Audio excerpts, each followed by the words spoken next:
Hello and good evening, good afternoon, good morning, and good night. I'm pretty sure that's a movie catchphrase, but anyway, it is Do You Expect Us to Talk Christmas commentary episode. Yes, Christmas in January. I think it's coming like a bit of a tradition now. I feel so festive. It's how we like to do things on this show. If you don't realise that by now, then oh well. My tree's still up. It's been up since November. Nothing gets me more in the festive mood than being locked in your house. With nowhere to go. Isn't that what Christmas is all about? You're stuck in with people you don't really want to be hanging around with. Yeah. Actually, it wasn't too bad. I only spent it with one other person. It was cool. But yeah, yes, we've had various issues which meant we couldn't record, so we're here going a little bit later, although we're still going to have this out technically in the Christmas period, and next year we'll try and get it out on time. When does the Christmas period officially end? Is there an actual... Yeah, the 6th. The 6th is 12th night. We're recording on the 3rd. We'll have this out on the 4th. So, yeah. Okay. All right. I mean, it kind of reminds me, sometimes with work do, they actually have them later, like Christmas do. I remember, we used to work in, a retail brand, which I won't name, as a previous employer, and we had our Christmas works too on Valentine's Day. Oh, right. That's how, because obviously it's that's how delayed you were. Well, because it's like the busiest period that we have, so in retail, so it's like what time off all the staff, you can't have that around this time. So yeah, that's how it ends up working out. You have your New Year's resolution to sort of lose weight, get yourself in the gym, and then a month later start off all your Christmas celebrations. Yes. Yes. Yeah, right. In my charity retail job, I thought we were bad having our Christmas due in January, but no, I don't feel so bad. So yeah. Anyway, this is our. So it wasn't January this year; it was January last year. Let's provide a bit of colour to our listeners. How was our Christmas, everybody? The one we're still very much in. It was festive. Thank you very much. Fine. Yeah. Did you have, I had 2 roast dinners, so that was good. Did you? Yeah. Was that on 2 different occasions, or did you just stick steal one at the table? No, it was like on Christmas Day. Your girlfriend popped to the loo when she came back and turkey was missing. Christmas dinner. Yeah. I did a Vicar of Dibley, and I went had like 3 different. No, I didn't. That would break in lockdown. No, I had one on Christmas Day and then Boxing Day. I had our own. I had roast beef. It was very nice. Delicious. Yeah. So my Christmas was basically Christmas Eve because of partners' working hours and stuff like that. So presents and Christmas meals and everything else. And it was absolutely fine. So this is our 5th Christmas commentary, which makes it Chris's turn. Tell us about this year's choice, Chris. Yes, so this is one of my festive favourites. Really? A film that's kind of hated, but I don't think it's that bad, really. I think it's kind of unjustly... But I don't know. I'm guessing more people like it. That's what they always said about Citizen Kane, wasn't it? Yes, but I think more people actually enjoy watching this rather than hate it because this always gets a bit of a bad rap, this film. It's the Arnold Schwarzenegger classic, Jingle All the Way. I did have an observation. Must have Turbo Man. Myself and Becca between, because Becca's second choice is next year. I've had 2 choices. So between myself and Becca, we've had It's a Wonderful Life, one of the greatest films ever made. Yeah. We've had Trading Places, one of the greatest comedies of the modern era. We have had Scrooged, one of the greatest comedies and best adaptation or parody almost of the Scrooge story. And from Chris, we've had Love Actually and Jingle All the Way. So there's quite a mix there, quite a contrast. Doesn't that make you think Chris is kind of in the remedial group? The thing is though with Christmas won't be complete without watching something completely naff. So I quite agree. So there is that element. And again, we'll all run out of classics in a minute, and I'll start going, I don't know, Christmas with the Cranks. I don't know. Oh God!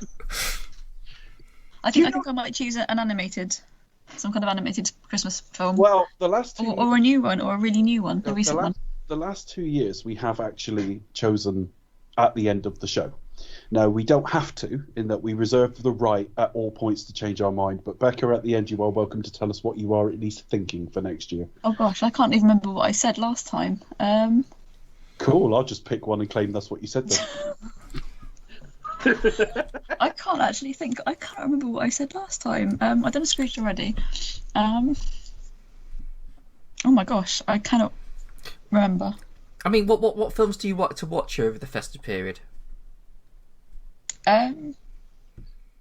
It's probably like it's things like this. Really, is well, not so much like Love Actually, for example. I mean, we've got Gremlins. It does tend to be like the Muppets, It's a Wonderful Life. You said the Muppets. Like for example, we were talking about versions of the Scrooge tale, and I recently saw the George C. Scott version, which I'd not seen before, and also features Mark Strickson, who appeared in Doctor Who at some point. So it was quite fun discovering that as a fan of those various things. It does tend to be sort of the classics, like as I say, like Wonderful Life and those sort of films. But then I also saw version's my favourite. Yeah, definitely. I think that's really good. David Warner and Edward Woodward. David Warner, that was it. Yes, classic. Yeah. But then the Alistair Sim version is an absolute classic. But I saw a version of that on TV. It wasn't a very good transfer. Sorry to say.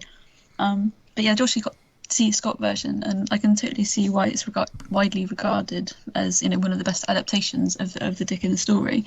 I tend to go for a lot of maybe sort of like Disney sort of Christmas films, or like any sort of animated films that are kind of set around Christmas time. Muppets is always a classic. I might pick that one year, we don't know. But then I also saw a couple of new Christmas movies, so like Christmas Chronicles, Noel, which I don't think was very good, and Jingle Jangle, which a friend of mine worked on, which is fantastic. I urge you to check that out if you haven't seen it. So it could be one of those, but I cannot remember what I said last time. I'm sorry. That's all right. Are you an Arthur Christmas fan? It probably will be something like that, because that's always a good shout as well. So I've never seen Arthur Christmas. It's good. Check it out. It's really good. I've got. I think I know what my next choice is, although it's 2 years away, and I'm actually going to stretch the definition of a Christmas film very slightly. Santa Claus the movie. So it's not Majesty's, is it? No. Well, that's not stretching the definition, is it? It's got Santa Claus in it. It'd probably be like Krampus or something like a Christmas horror movie. I think more holiday film, heading home for the holidays kind of film. Yeah, I know. Oh, Planes, Trains. It's more of a Thanksgiving film. You're absolutely right. Good choice. And at least one person who listening's come in their pants. Listen to hearing me say that, because I know one of our most one of our most faithful listeners. That's a real favourite of theirs. So yeah. Oh, I might as well admit it now. 2 years' time, we're doing Planes, Trains, and Automobiles, folks. Yes, can't wait. Very excited. Anyway, so unless you change your mind, then break our fans out. Well, and we are allowed to change our minds, but that's another classic to add to mine and Becca's, Chris. So anyway, Chris, you've got to step up. No, I kind of like how I got the reputation of picking a naff one, because it's just more fun that way. I don't know, but then again, I don't know what my next choice will be, so I don't know. I might choose something a bit more like maybe a darker one, maybe something like Gremlins, or maybe Krampus, maybe. Ooh. I've not seen that. Yeah, it's Gremlins actually is a really good show. Gremlins is a great film. I've not seen Krampus, but I hear it's terrifying. It is very Gremlins-y like in that kind of way. It's definitely worth watch. I think it's on Netflix. But yeah, I think it might be. What's the Finnish one where they apparently find like Santa Claus or whatever, and he turns out to be a monster? Or Rare Exports. Rare Exports, that's the one. Yeah. Yeah, that's another one. That's another one on the list. There's Home Alone. That's an potential one. Oh yeah. Better Watch Out, which is kind of like. What was the one you just said after Home Alone? Sorry. Better Watch Out. That's kind of like a dark, twisted version of Home Alone. Right, not seen that. Yeah, that's kind of like a fun twist that doesn't on it. count. Yeah. But, okay, cool. Loads of choices. We're not going to run out of Christmas films. It's just some years they'll be good, sometimes they'll be cheesy, sometimes they'll stretch. I just think if it's a holiday film and feels like wintry, it can't. There's no reason we can't do Groundhog Day and stuff like that. So anyway, maybe do Die Hard as well with if that crossover when we do it as a series. Is it a Christmas film? If I'm claiming Majesty's, he can claim Die Hard. Yeah, no, it's a Christmas film. It's fine. That's fine. We'll just Yeah, 'cause that's another one I've not seen in a long time. sort of play some sleigh bell music in the background while we record it. Fine. It's at Christmas. I've never felt more Christmassy than when that guy got his brains blown out, and John McClane is talking about, "What do you think? I'm ordering a pizza." Very Christmassy. Well, it is like ostensibly like a festive film, isn't it? Really, because you got like the Christmas music, it's of "Ode to Joy," which is like the theme of Christmas in Germany. It is. Yeah. It obviously sets Christmas. It's about a family man trying to like save his marriage, trying to get back with his family. Yeah. That's exactly. That is the Family Man set at Christmas? Do you know the Nicolas Cage? The Nick Cage film. Never It's kind seen of like it. a modern version of It's a Wonderful Life, although I think it's made by Brett It's Ratner. Brett Ratner. Yeah, it's kind of similar. It's along those lines, isn't it? He's kind of looking back on his life and. No, it's kind of a little bit like he ends up having not met his wife and things like that. It's cool. Uh-huh. Or no, it's the other way around. I think he gets. I don't know. I haven't seen it for a few years, but anyway. But then, having said that, we're devaluing this year's classic by talking so much about other lesser films. Yes, we're going to watch Jingle All the Way. So, what's everyone's take on this film before you watching? What do we think of this? Do we like it? Do we think it's crap, or do we kind of enjoy it? I think I saw it maybe on release or when it came out, like on video or DVD, things like that, and then I've never seen it since, unfortunately. But I gather it's kind of Arnie, sending up sort of typical tough guy role. I watched it. I watched it just before we were going to record the first time. We were going to record a couple of days before Christmas. We weren't able to. I hadn't seen it, so I thought I've got to watch it because I can't commentate on a film I haven't seen. So I watched it, and it was a film. It was a film. I can confirm it was a film. It's an odd film.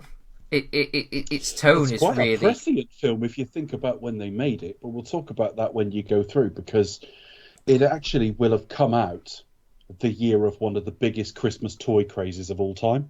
Mm-hmm. And we'll talk about that as we get into it. It was okay. It was fine. It was a Christmas film. It was okay. I don't know what I was expecting. Arnie's not a comedy actor, let's be honest, but it was okay, and you can understand him trying to do something a bit different and a bit fun, and there are things about it I find a bit sweet. Quite bittersweet to see Phil Hartman in it, only about 18 months. Probably one of the best things in it, if not the best.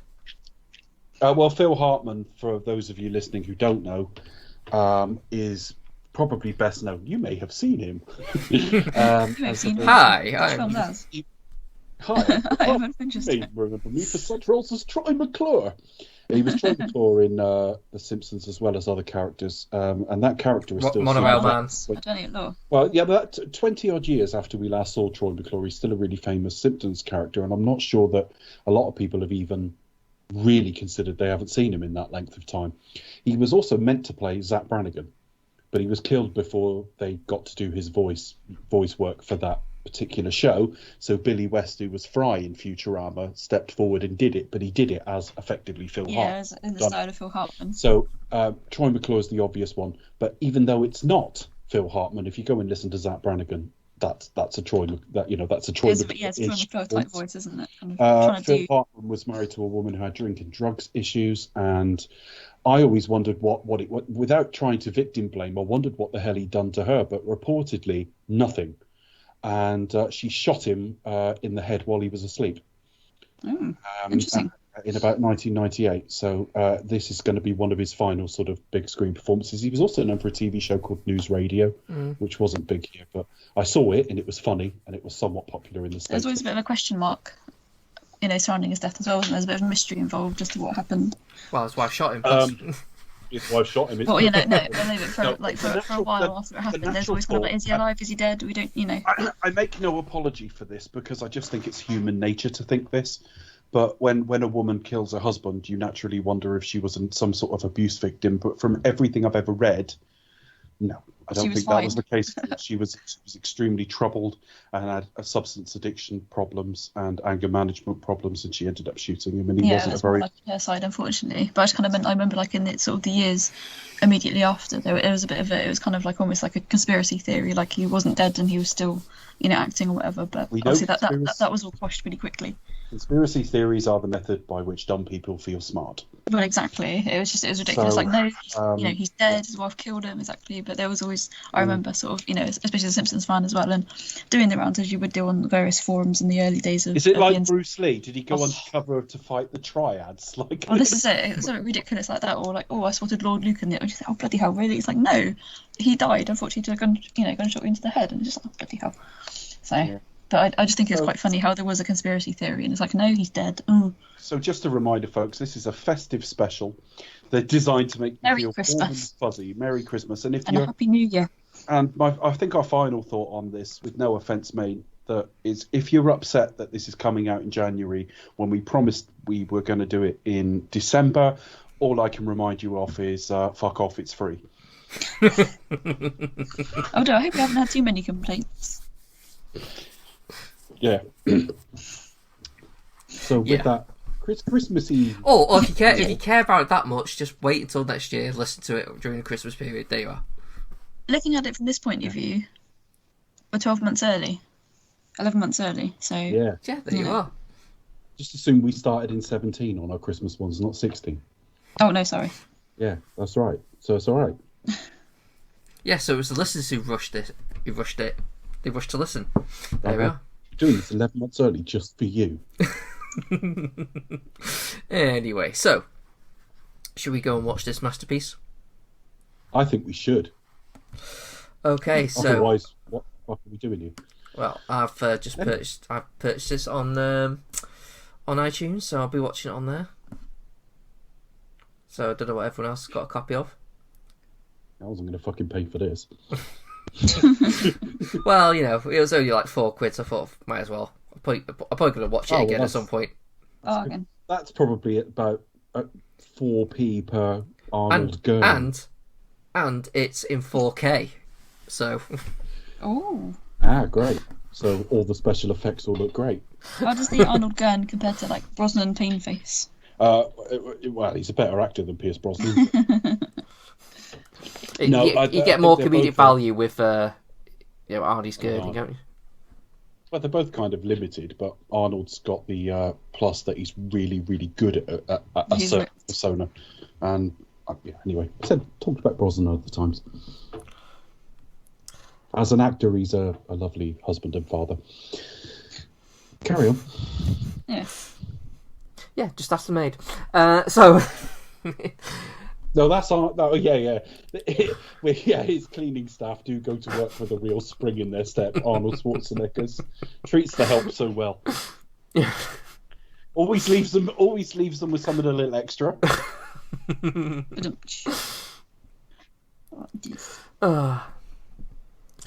Anyway, so on the count of three, 1, 2, and 3, and we're watching. We've got the 20th Century Fox, now owned by Disney. 20th Century Vole logo. Mm.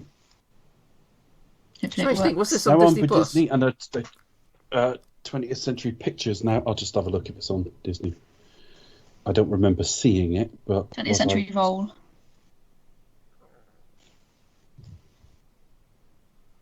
They're broadening the amount of Fox content they've got on there within the next couple of months. Jingle All the Way is not on Disney Plus now. Is it anyway, a Disney film? No. I think the point about this is this will have come out in 1996, which means they were probably making it either earlier that year or even maybe a year before, maybe in 95 or whatever. And I don't know how aware they could have been of the Buzz Lightyear craze. Yeah. Because Toy Story came out. in 1995. Sorry, I get my decades mixed up. 1995 in the United States, but it was early 96 here. And it was The craze was Christmas so much that 96. my adult uncle at the time wanted one for Christmas. That was the might of it to even appeal to adults as much as it did kids. No, it just appealed to your uncle as much as it did kids. But It was also on my list, but I wasn't so lucky. They were that sort of fighting over the toy aisle and running out of stock everywhere, a bit like with the PS5 this Christmas just gone. Yeah. Buzz Lightyear was 96 here, so as this film came out, there was a very similar phase over a somewhat similar character. But if you look at all this as well, this comes straight out of like obviously like Power Rangers or like Japanese kind of Super Sentai shows is what I'm going to say. Yeah. Like and things like that, and also those sort of shows. The good thing with supervillains operating in the desert like this is if your brain is see-through like that, you can see how hydrated you are. You can see your thoughts. So this film is like subtly. This film is subtly setting up the climax of the film. So they'll have a bit where you use the boomerang, and the bit where like the bad guy drops the kid off something high. So you're saying there's foreshadowing here? Yes. That's good writing. You don't say. Just a reminder, we're looking there. The kid watching the TV there. We're looking at the face of pure evil. It's Jake Lloyd, everybody. And there's before he was famous. And there's Mrs. Tom Hanks, Rita Wilson, who also played. She looks the same. She hasn't changed. In flashback, she also played Fraser Crane's mum. Oh my god, I forgot all about that. Oh gosh. Yeah, she's had a long career. And I got the also starring the excellent comedian Sinbad, who's had a long and successful career. Yeah. Yeah. He was like all the rage in the 90s.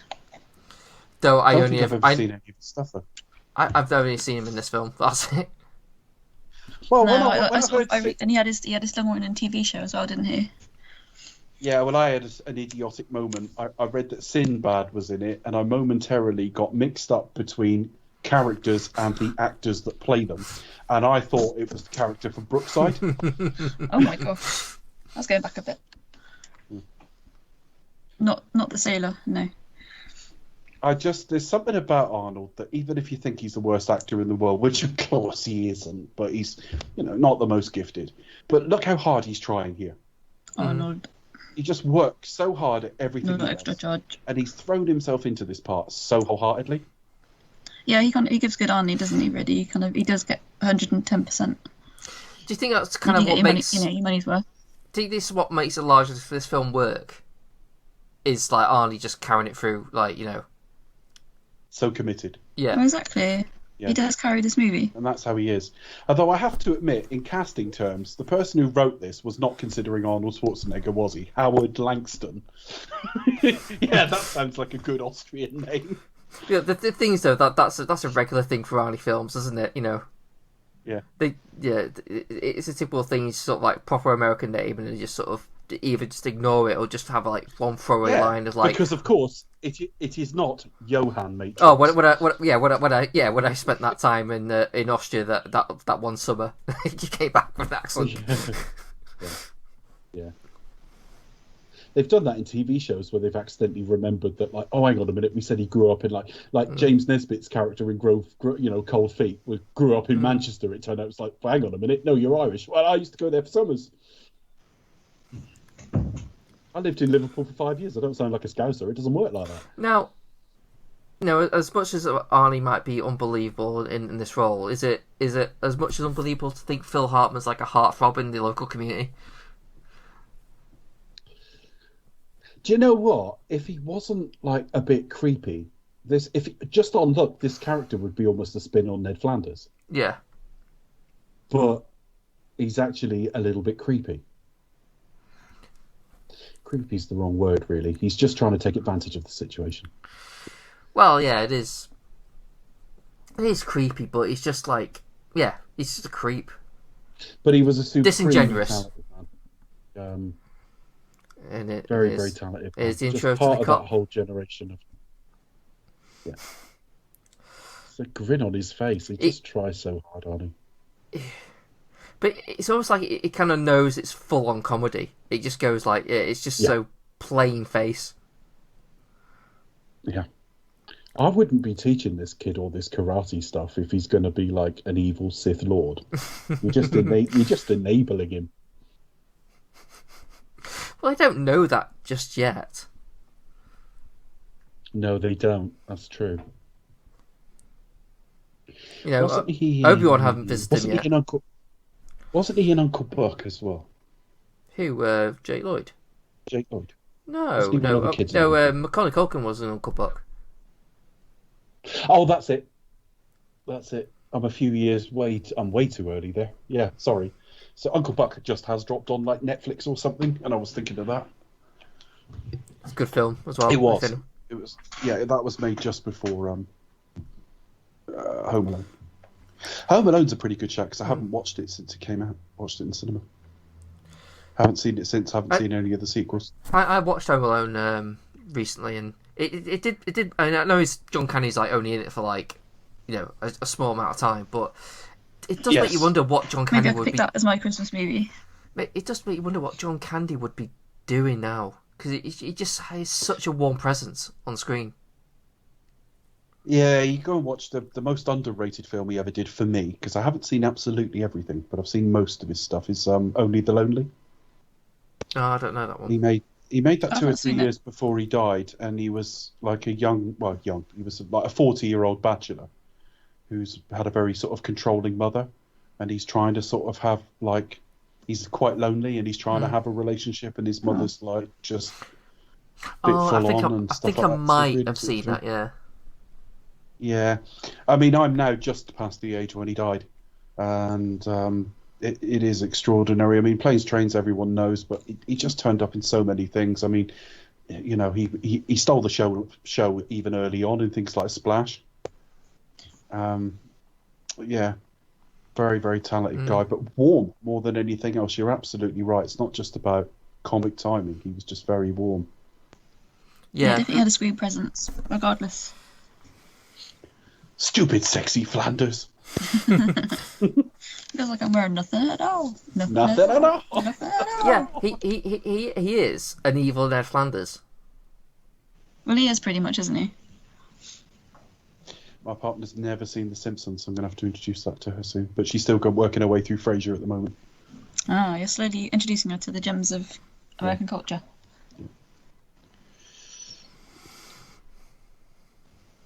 The oxymoron that is American culture. Yeah, American culture. The two don't really go together. Joking aside, they make great films and TV.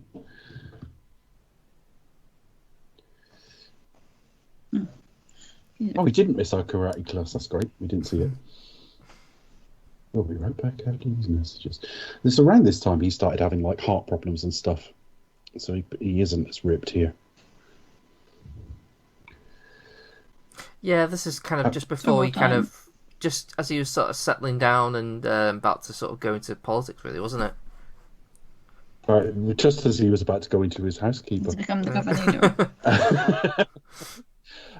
No, he became governor in 2003. That was just after Terminator 3. This is about 96, so this is a good few years before, but I mean, he was harboring sort of ambitions at this stage. The funny thing is, without getting too political now, is any time you hear Arnie interviewed about anything political, he doesn't come across as a Republican in the way the Republican Party are now at all. He's very liberal wing of the Republican Party. But yeah, the year after this, I think he filmed Batman and Robin, and then he had to have heart surgery, like a valve issue. So I think he was already there was some insecurity about what the future of his career would be in terms of action.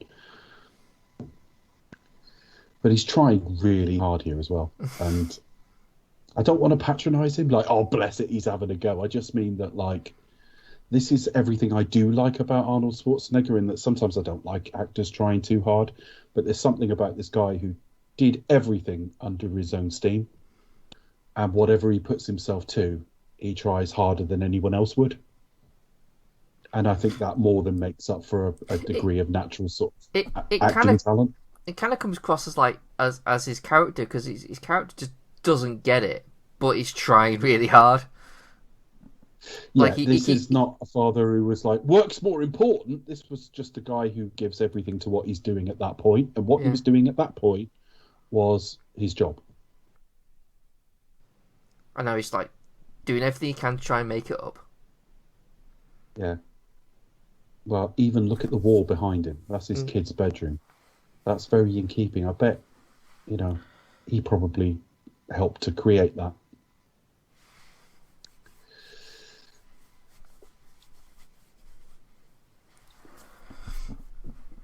Yeah, we get that story later on when he talked about like, oh, I made that house that for him that one time for Christmas, and it was like the best thing ever. Yeah. That's like halfway through the movie anyway. Yeah.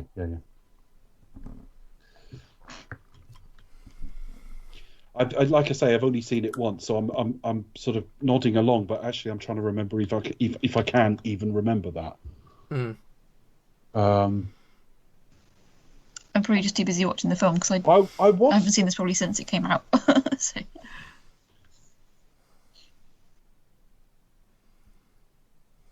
Careful, and we'll end up all living Let Die commentary about it all. Remember that one the first time round? No, just yeah, like, I think this is kind of. oh on a look, different level, shaky camera.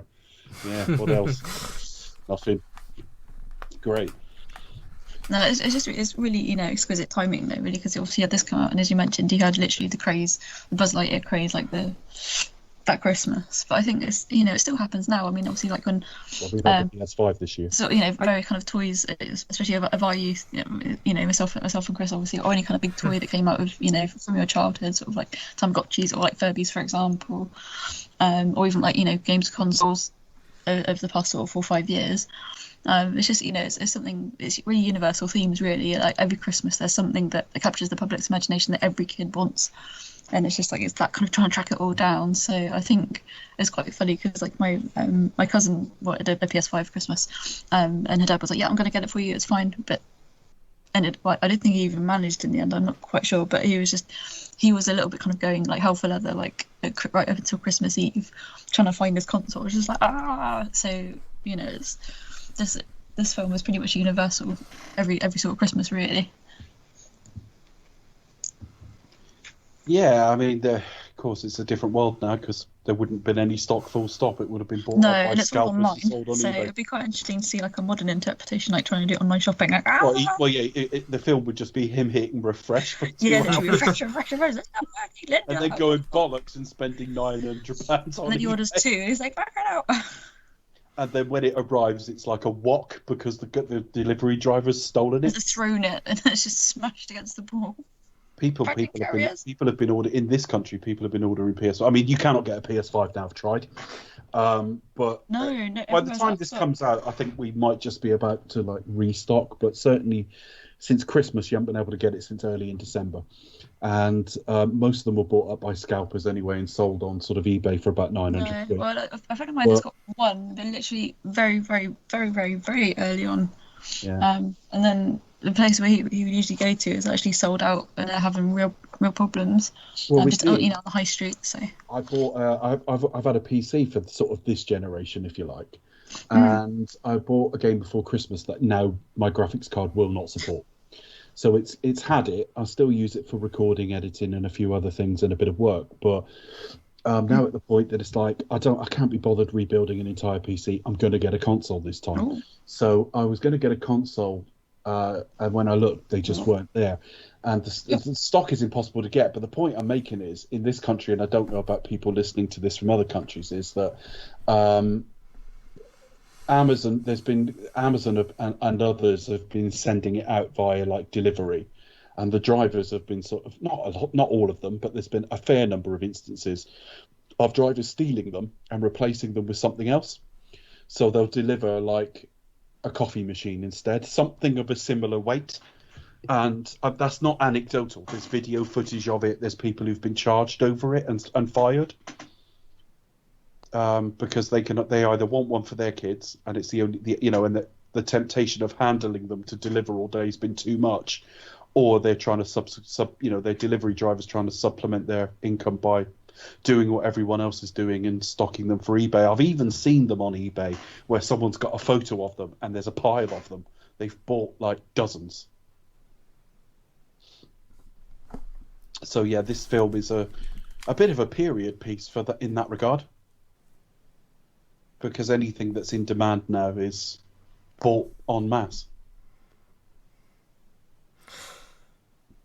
Yeah, I don't know, but then I don't know really like how it is in the States when it comes to like the silly season. As you know, it's always predicted in movies, like and even like even recent films where like got people rushing into a shop to get all the Christmas gifts and that.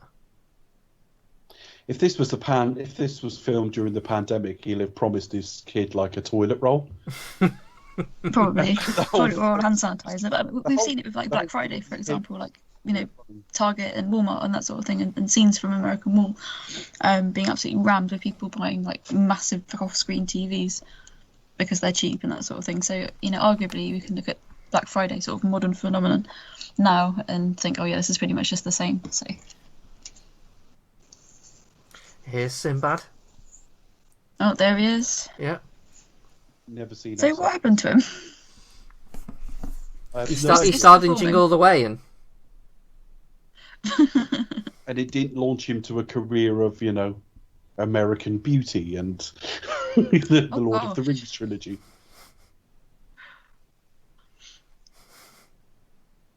Yeah, it's very kind of that era. You'd think he would just barrel his way through, given he's like human skin over metal endoskeleton. You're terminated. Who directed this?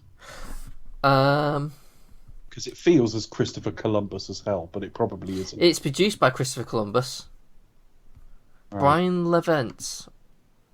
Yeah, it kind of has that Chris Columbus kind of tone to it, but it's not directed by him. Started his career as a writer for the TV show Happy Days. Really? Jefferson's Mork and Mindy and Still the Beaver. He directed Beethoven, the Flintstones, Snow Dogs, and Are We There Yet? I loved Beethoven movies growing up. Oh my god. Oh, yeah, right. Okay, so moderately successful. It's Spy Next Door, Christmas Story 2. Mm. Oh! He's doing a Police Academy film. He's doing a Police Academy film. A reboot. As in, we're about to have a legendary franchise return. Yes. I was asked by one of our listeners once if we'd ever do Police Academy as a series, and I just find that funny because I would never make fun of what people enjoy. Well, I would. I do it all the time. What we're talking about, but I would do that with like a good heart, except that every Police Academy film is almost identical. So I don't know what I could say about it. By the sixth film where Hicks shouts "wants a film," do you know what I mean? And like Tackleberry loves guns. What are you going to say about it? I think that this is one of the things I really enjoy about the film. I like the sort of random goofiness and the ridiculousness. Yeah. Yeah. It's just so cartoony. Yeah, it really is. In fact, this would work as a cartoon. Yeah, because it's all lit really brightly as well. It's made. It looks like a TV film. It actually looks like a TV film because it is lit just like a set. But the colours really sort of like really do like stand out as like this is very much a cartoon kind of. Yeah. I will get to the bit with the bomb as well, which makes it definitely a cartoon. Yeah.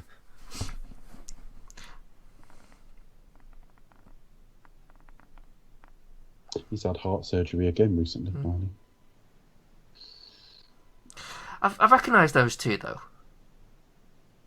Yes, I do. Particularly the one on the right. I'll look them up. This might mean me missing some of the plot, but I'll try to catch up.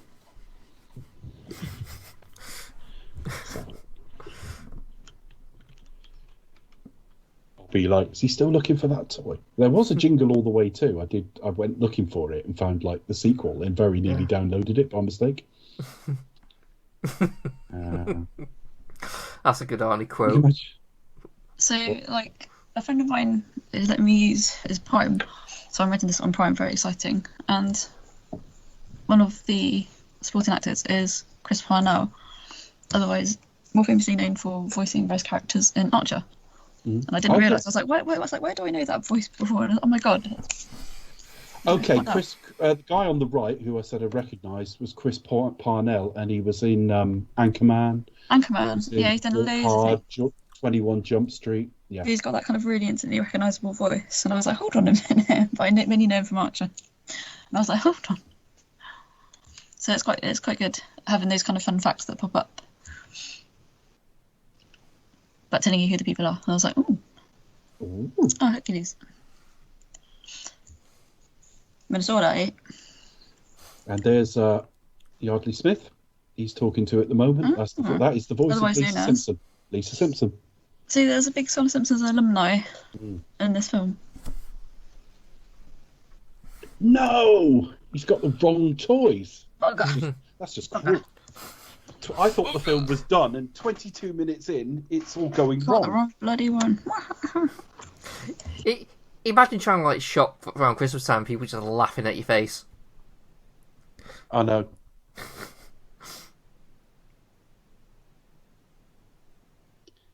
Yeah.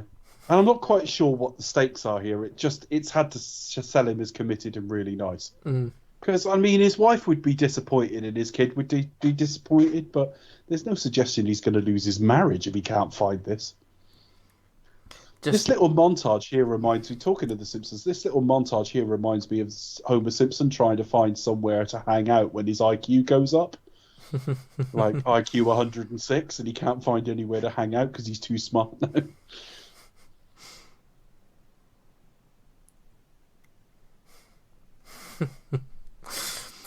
See, just listen to his voice makes me smile. Yeah. That's just the laughter, yeah. I'm at the guy laughing at him behind the counter, and now he's driving under that bridge. We might all be at slightly different speeds because obviously you've got PAL and NTSC, and I think Amazon Prime might run on PAL. Sorry, so we got like the montage of them laughing in his face at the moment, and they've got basically everything but Turbo Man. I'm presuming Booster's a character from the same thing. Yeah, it's an in joke that no one likes Booster. Yeah. Well, it was like the year of Buzz Lightyear. There wasn't like a big run on like Woody or Little Bo Peep or something. It was all Buzz Lightyear. Which is weird. Like, how did that come about? Like, it wasn't like, oh, well, let's sort of sell lots of Toy Story toys. It was just like, I found it really odd because the film wasn't. I mean, we're covering Pixar in the next couple of years, but Toy Story came out quite early in the year over here. So by Christmas '96, I wasn't the child and I didn't have any children, so I couldn't track the growth of it. All of a sudden, it was a pop culture thing being joked about in sitcoms and stuff like Drop the Dead Donkey, where they'd film it the day before and try and keep it topical. That one of the characters would be, they've run out of Buzz Lightyears, my daughter's going to kill me. And it's like, well, where did that come from? That was a film that was out like 10 months ago or whatever. Yeah. I mean, obviously, Toy Story was always popular, but I think because it was popular in the film, it spilled over into real life, didn't it? It did, as you say, became a pop culture phenomenon, really, and that just because it spiraled so quickly. They made a big thing of it in Toy Story 2. They did, yeah. There's, I think, is it the Barbie or something, giving a tour of the toy shop and saying, we ran out of these in. I'm just looking up release dates. Yeah, it's kind of a really good kind of in joke, wasn't it? I think they kind of laughed at themselves. So it came out. Yeah, it just kind of like spilled over into real life. Really, they kind of picked up upon that phenomenon, and it just kind of just replicated in real life. Really, so. Yeah, Toy Story came out. This is back in the day. This still happens occasionally, but it's rare. Well, it's rare films come out now, full stop. But it came out in November in '95 in the United States, as did Toy Story 2 4 years later. It came out around the same time as The World Is Not Enough. But it came out in March '96 here, 22nd of March. So it's a bit less common now to have those delays. We've talked about some of them, like John Wick and stuff. But what's the other? I was going to look up. I've forgotten. There was another one I was going to look up there. Oh, I was actually going to look up the release date of this. I'm presuming around Christmas, but let's have a look. Yeah. Was it 96 or 7? I can't remember. What one? This? Yeah. I don't know. Well, I think it was 96, but things like Bad Santa, we got it a year later, which does happen sometimes with Christmas films. We got it the 6th of December 1996. Mm. And the USA had it about 3 weeks earlier. So before they'd even had Thanksgiving, this was out. Actually, it came out on the 22nd of November on wide release there. So, yeah, I mean, this was very much speaking to its time. I mean, I'm not suggesting it's really trying to be sort of incisive satire, but this sort of stuff was happening in the 90s. Because I remember, like, a lot of the criticism of the film was like kind of almost like the hypocrisy of like a film that's meant to be criticizing or poking fun at consumerism, but at heart of it, it's just all about consumerism. I was like, well, I don't really get that as a criticism because, well, it's not what the film's about. Yeah, there's no Turboman dolls, trying to be flogged, was there? I think this film is about a man having to remember to put his son first or get his priorities straight. It wasn't about the material things don't matter. I don't think that's the film's message. And not only that, I'm sorry, folks, but if you're looking for American cinema to teach you about anti-consumerism, you're picking the wrong fucking country. No offense to any American listener, but that's not where you go for those sorts of messages. But I don't think. I don't know. It's a really Wonderful Life, so good old classics.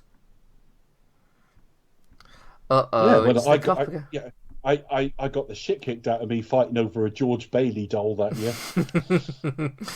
complete with Zuzu's pedals from Mattel.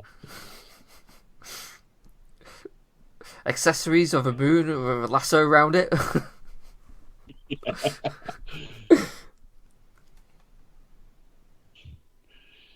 Mary Bailey, complete with 4 detachable children.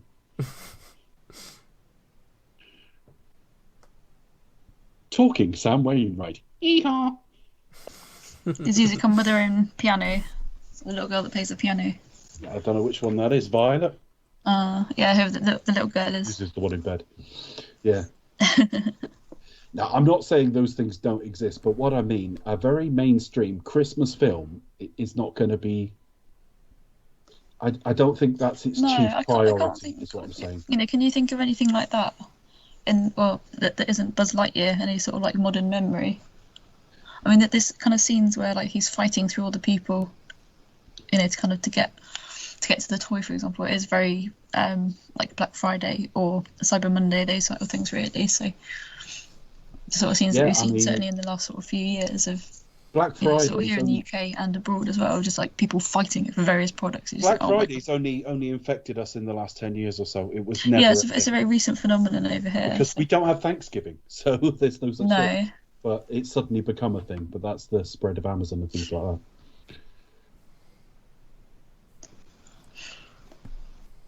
But it's nowhere near as big a thing here. I forgot Harvey Korman was in this. Oh wow. Who's Harvey Korman? It's Headley. It's one of these things, isn't it? You sort of think, oh yeah, I forgot he was in. Blazing Saddles. It's Headley. Oh my gosh, so it is. Plonk. I don't know if we've seen him yet, but I'm just looking at the list.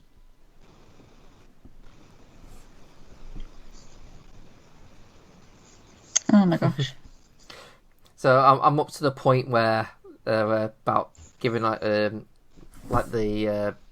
have to catch a ball to get a Turboman doll. He's on the floor. Sinbad has just been tackled to the floor outside, and Arnie's rubbing his eyes and chasing the ball. I can say that I have actually been to Mall of America. I love how the retail staff are like laughing evilly at the idea that they have to like raise the price up. Yeah, definitely. It's if they get personal gain from it. If you ever get to go to Mall of America, I can confirm that it's 100% like this, and it's like one of the most fun places you can ever go. And like everybody comes from across the country, so I can definitely recommend it.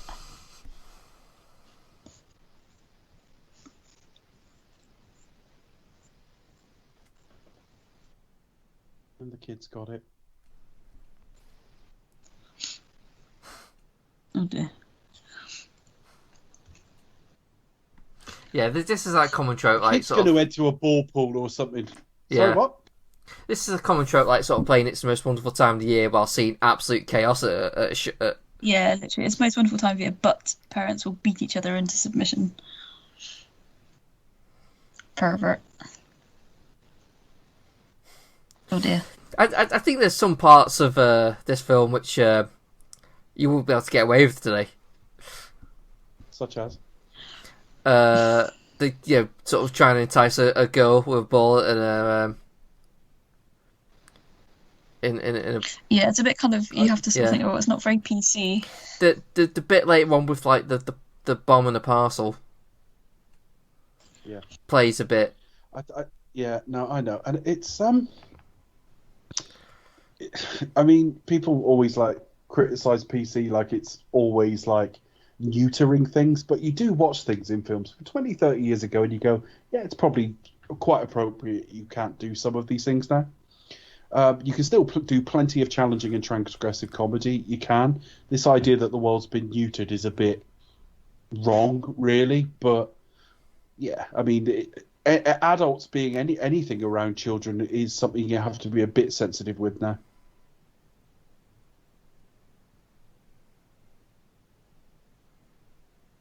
Only 5 years earlier, he was playing a killing machine.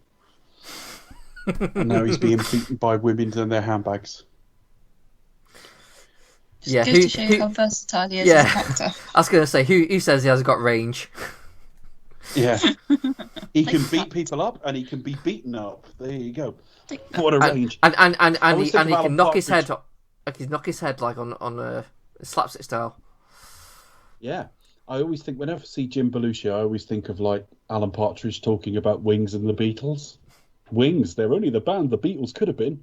I always see Jim Belushi and think he's only the actor John Belushi could have been.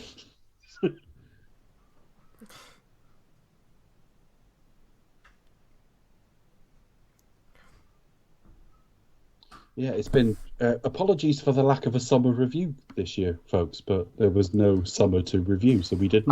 I mean, I've been tempted of trying to do like a year review where we talk about Tenet and maybe Wonder Woman, and that's it.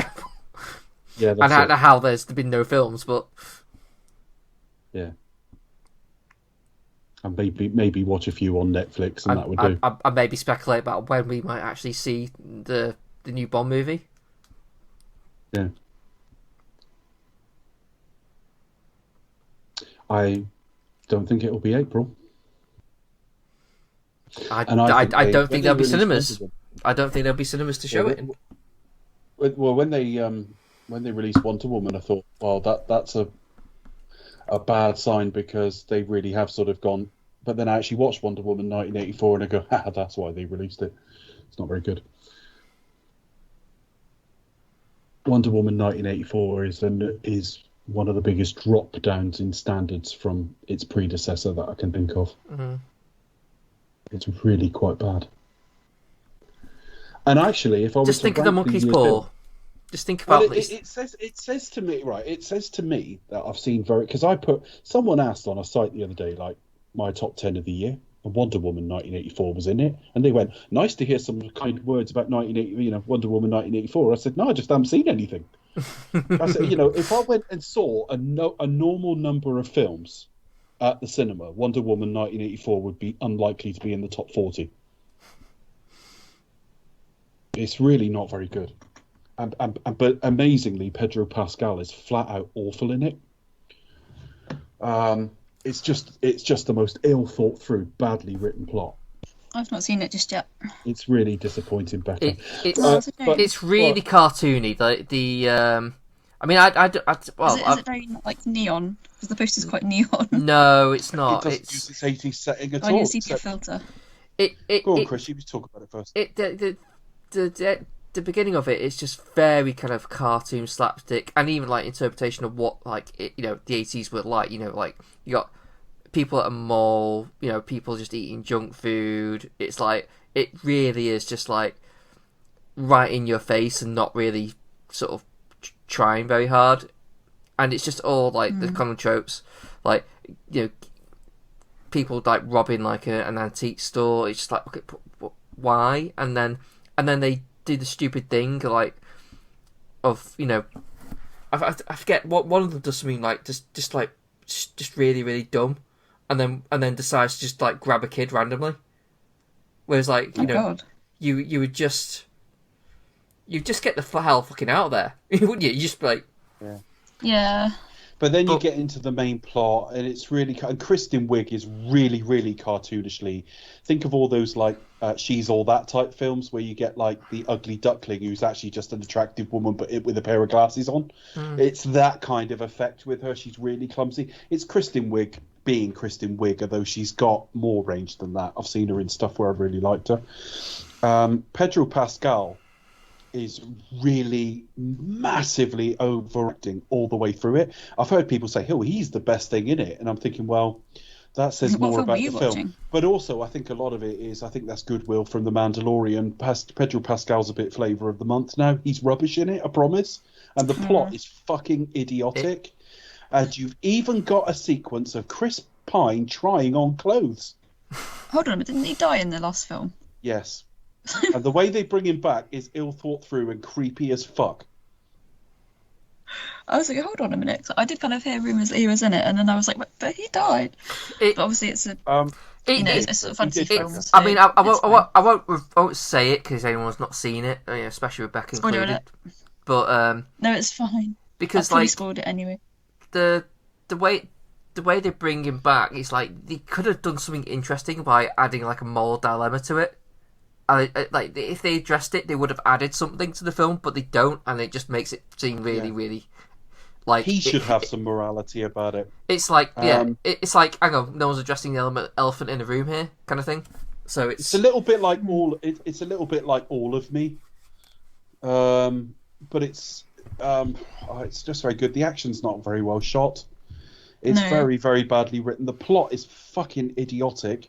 It goes out of control, and the big sort of plot at the end would require the whole of the world to speak English, which they don't.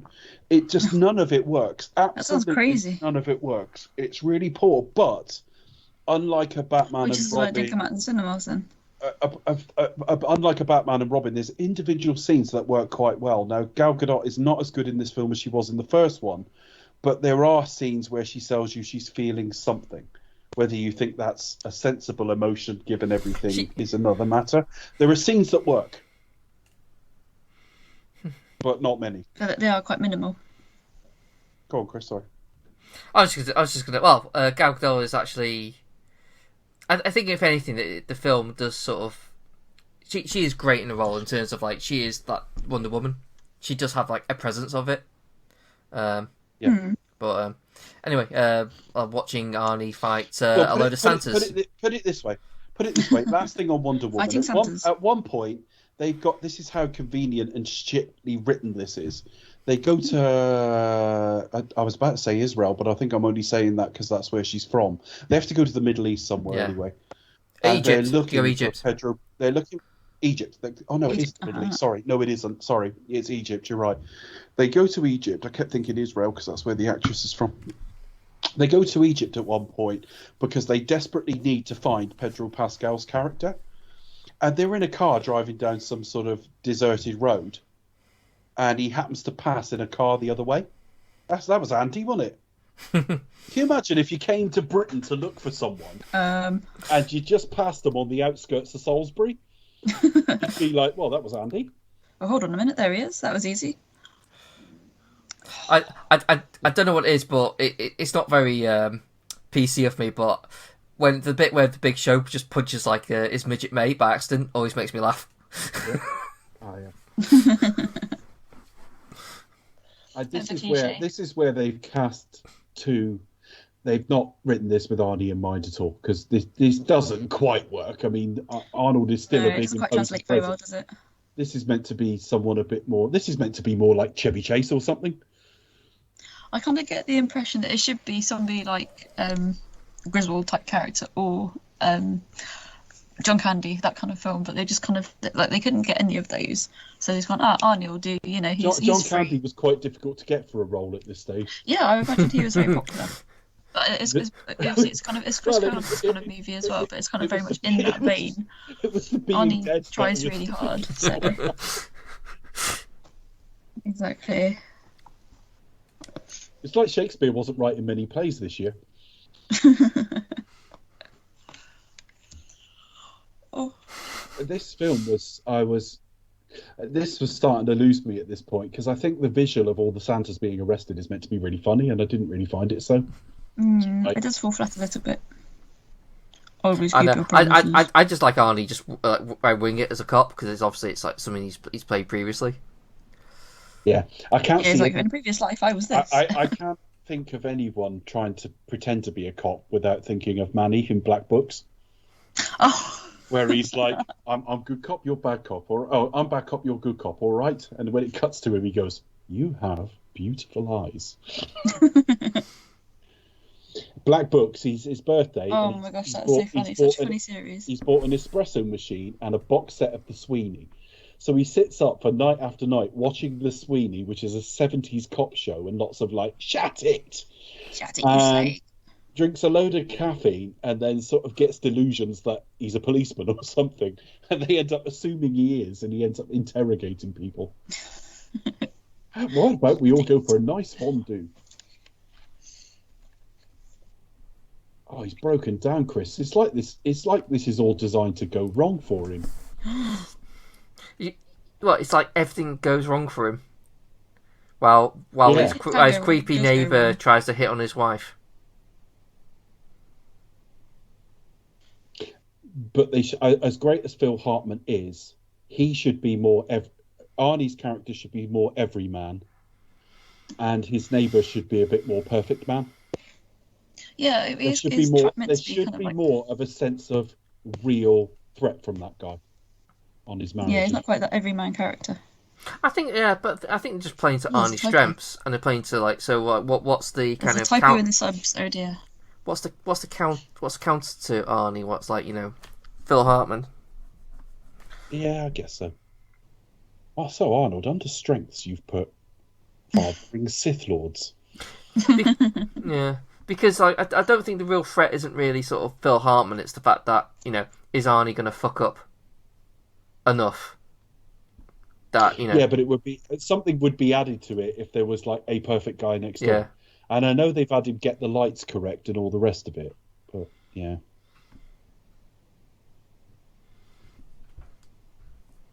Imagine getting lectured to by a 10-year-old.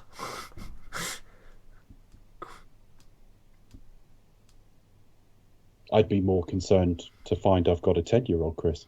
To be honest. I'd still be reading from the shock of that when he starts saying "Dad," I'm going, "What?"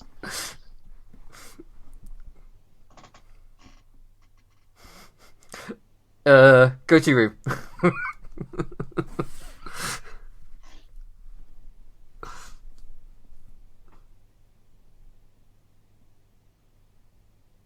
It's like what Turbo Man says. Turbo Man sounds quite a basic. Turbo Man, actually, in terms of having moral messages, and that strikes me as a bit He-Man. Yeah. Well, it's just that kind He-Man of generic. would sometimes lecture straight to camera at the end. Well, I say straight to camera, it's animated, but you know what I mean. Broke the fourth wall. That G.I. Joe type thing. I've never really seen any G.I. Joe. Not the cartoons, anyway. Yeah, but G.I. Joe's not a big thing in this country. But it was a similar sort of thing as a Mattel thing, wasn't it? Where like at the end of every episode there'll be like a lesson. But that's what like knowing's half the battle. Yeah, absolutely. So now we know. He-Man at the end of episodes, sometimes the character would break the fourth wall and talk about something that had just happened in the episode, and you'd see their Teela they had told a lie or didn't admit what was going on.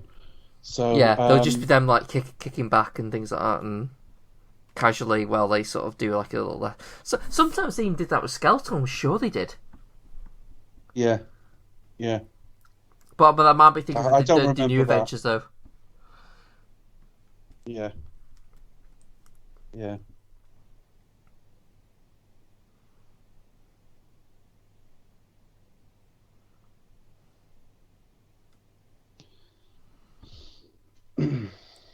I'm just watching the acting might have Schwarzenegger here.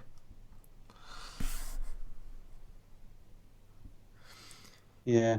Because I can kind of like, you know, if you like met Arnie in real life and he was like, this was like a true story, I can imagine this is exactly what he'd be like. If he was like talking about like, oh, what's this time I built this clubhouse for my kid, he'd say it exactly like that. I'd forgotten this bit of the film, but I think it was by then it had packed quite a lot in. I could use it as a stick to beat it with, but I'm not going to. I just think it's a sign of how much that they packed in that I felt like I'd almost had like the whole film. And I'm looking at it, we're not 47 minutes in yet, and I was starting to go, well, as someone who's not particularly loving it and know where this film's going to end up going, he's going to end up winning his child over one way or another. I just thought that it was feeling a little bit dragged out, but it's not. It is a sign that they've packed plenty into the story. Oh yeah, you got much more shenanigans to go on. Yeah.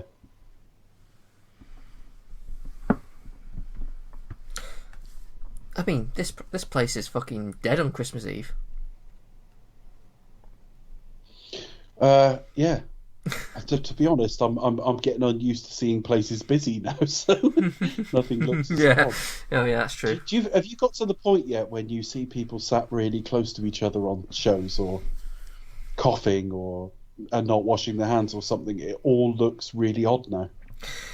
No, because it's just like that's how movies are. You know, so you watch old movies and it's like it's not like that. So I'm just still used to. But I've just got so used to it now that we all sit. You know, I was talking about Frasier. I was watching a Frasier a while back, and Niall sneezed into his hands, and this is like a guy who was fastidiously clean, and he wiped them off quickly with like a tissue or something. But it was just like now we'd all be standing way back and cleaning hands and all sorts.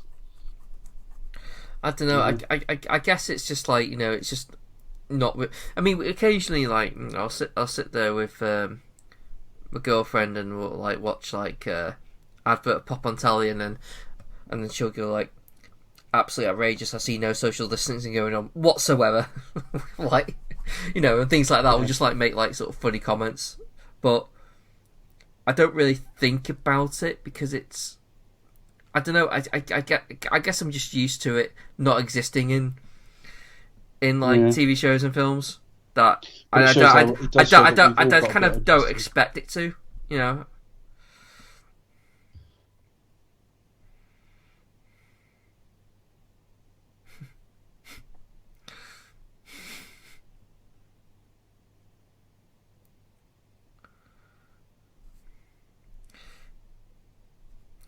You'd be so pissed off that they just wrecked your phone. Oh yeah, I guess so.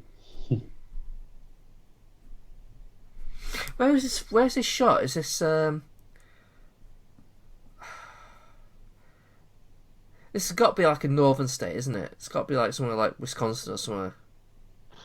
I think it is Wisconsin, you know. I'm just going to have a quick look because it isn't shot in an obvious place. I don't know what an obvious place would be. New York, I suppose, but you know what I mean. I think it's set a cheaper location. Well, a lot of those things you still have doubling, but a lot of those things are being driven by tax breaks and stuff like this. Minneapolis, yeah, Minnesota. But I mean, it's like in the last 4 or 5 years, an increasing number of films have been shot in Atlanta.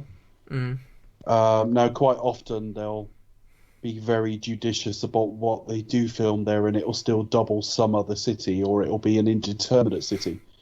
But then you got films like Baby Driver that was like tooled to be in Atlanta because that's where they could afford to film it.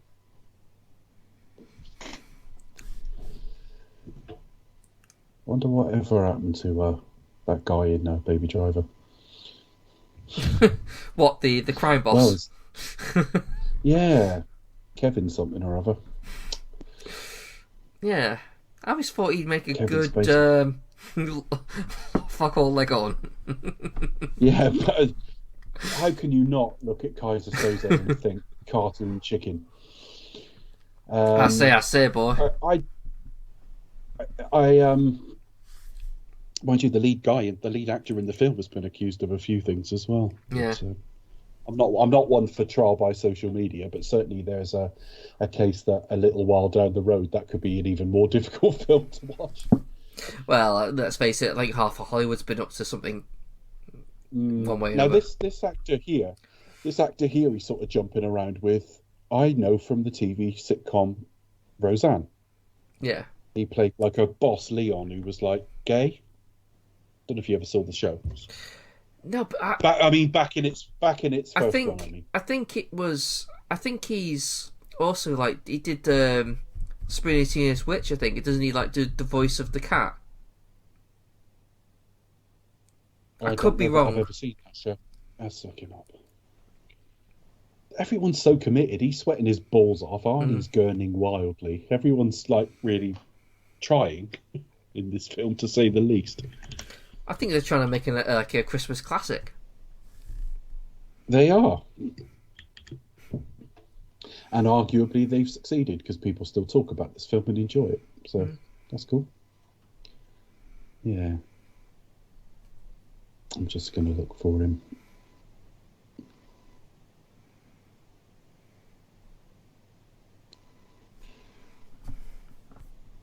There's a lot of people in this, though, by nature of the fact he's racing around so many different locations. It's a sort of script that was designed to have like lots of cameos. Definitely, and it wouldn't have been a surprise if they'd been even more famous. Do you know what I mean? Just looking up Roseanne now, because it might be easier to find the character there.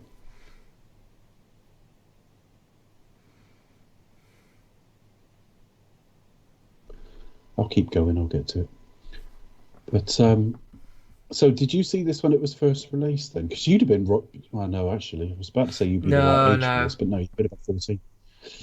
I mean, yeah, I could have done, but no.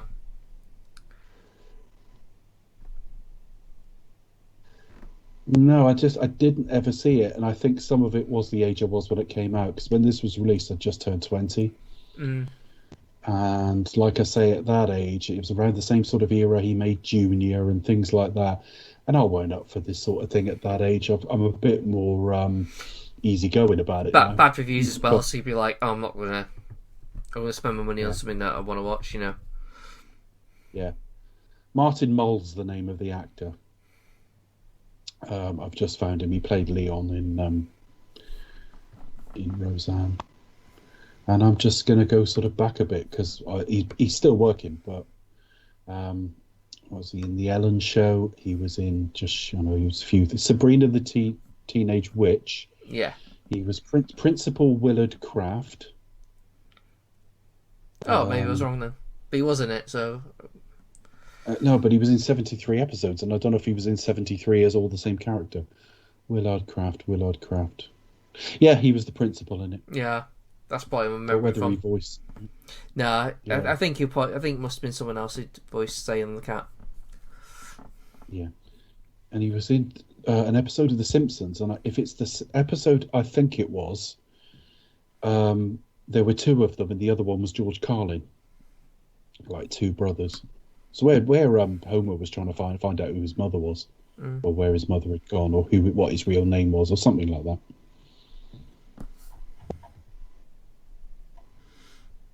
But yeah.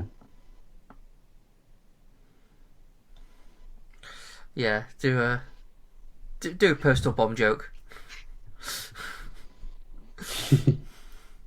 I mean, I kind of admire its balls, really, but... Yeah.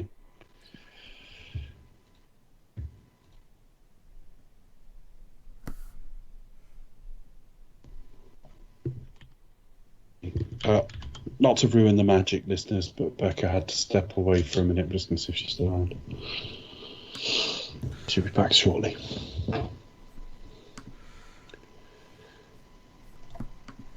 Coming soon. Becca. That is such a cartoony effect. It gets really, noticeable at the end. There you go, look.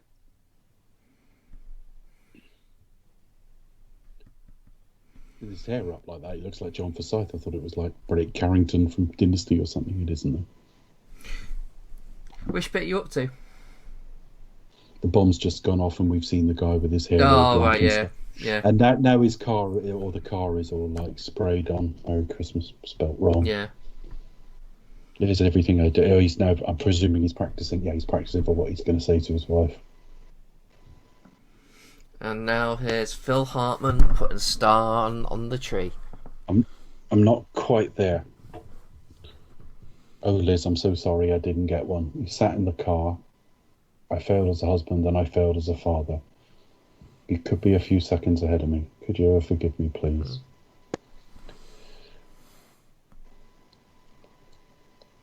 The woman driving that car could be in like Planes, Trains and Automobiles or something. Right, now we've got the carol singers, and he's pulling up outside his home.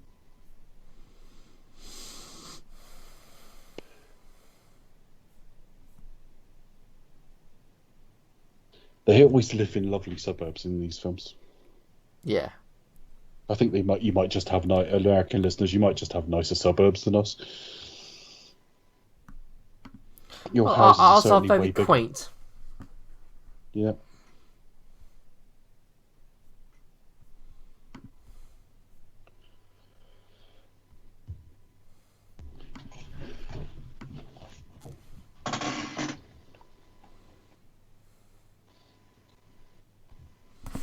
He's a widower or something, isn't he? He's not all bad, Phil Hartman's character. He's lonely. No, I don't. Is he a widower or did they separate? I thought he was. Oh, I thought I heard he was a widower. I might be thinking of someone else. I've watched an awful lot of shit over Christmas.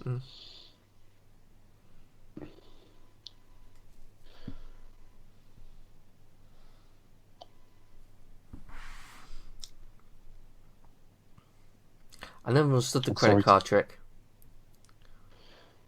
As I say, you ahead of me. I've not got to that yet. She's telling Yeah, him. probably am. No, he puts the star on my tree. You might want to pause it for a second. Yeah. Right, credit card going in the door now, so there isn't much in it. I don't know how it works. It's something to do with disengaging the lock, but I don't quite know how it works. They just seem in films. I think every actor they get to do it doesn't really know what it involves, so they just vaguely wiggle one around. It's like when they pick a lock as well. It's like a movie thing, isn't it? It is. But I wouldn't know. I'll never know how to do it other than just sort of stick wire in it and just wiggle it around. Wiggle around a bit, note for the best. Yeah.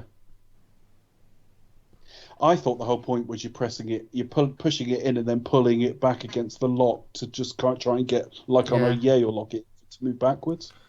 Yeah. Becca, when you burgle a house, how do you do it?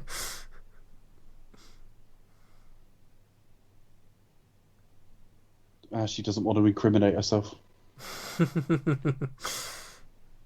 Yes, just said she's back. Becca, are you there?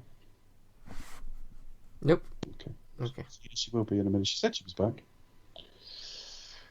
Okay. We'll keep going. Unless she's off burgling a house, that would be the ultimate irony.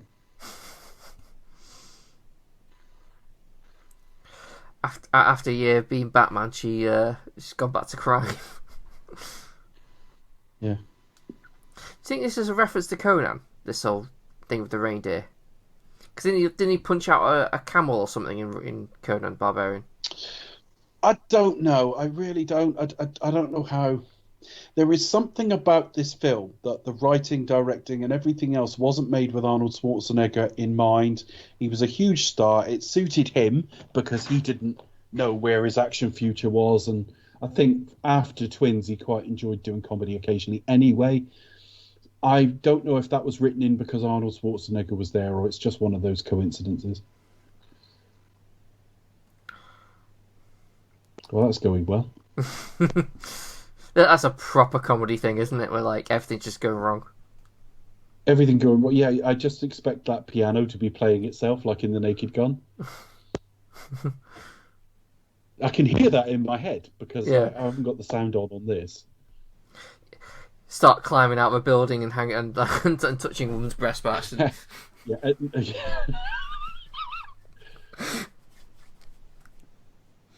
There was something like that in Faulty Towers where he reached around a door to try and switch a light on, and she was doing exercise and he grabbed her boob. And I remember Sybil saying to him something like, "If you're going to grope a woman, Basil, at least be in the same room with her at the time."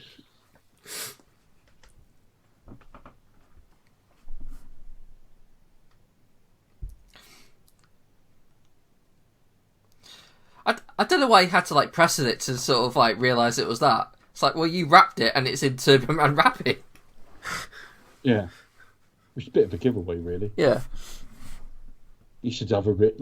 A boring present should be in that. That would be cruel, wouldn't it? You don't get them a Turbo Man, but you think, well, at least I've got Turbo Man wrapping paper. You wrap everything in that, and they're all really excited. A whole box of fresh fruit. Merry Christmas. and here's an Oxford English Dictionary. And what's this? Ah, you've heard of the TV show Countdown, haven't you?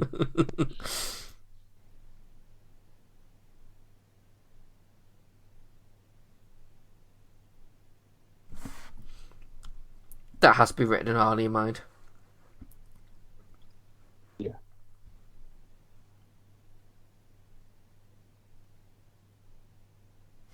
He's pretty good at looking shocked, but then he does smell the fart acting when he's a bit angry. There you go, he's knocked out the moose or whatever. I see, only Arnie could get away with that, though, I think. Yeah.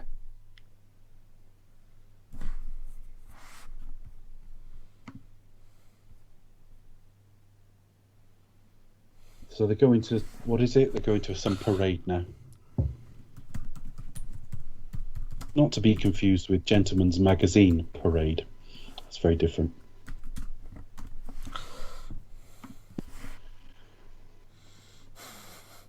And now he's giving an animal beer.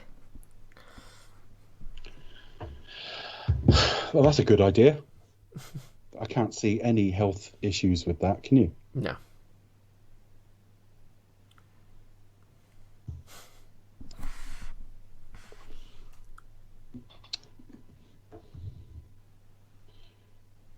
Of course, in about 3 or 4 weeks' time, we'll be doing a Christmas film.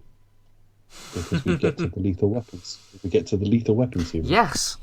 A Christmas film, then it turns into a Thanksgiving film, and then yeah. Well, they're just other two just films, but vaguely. Well, they're more or less.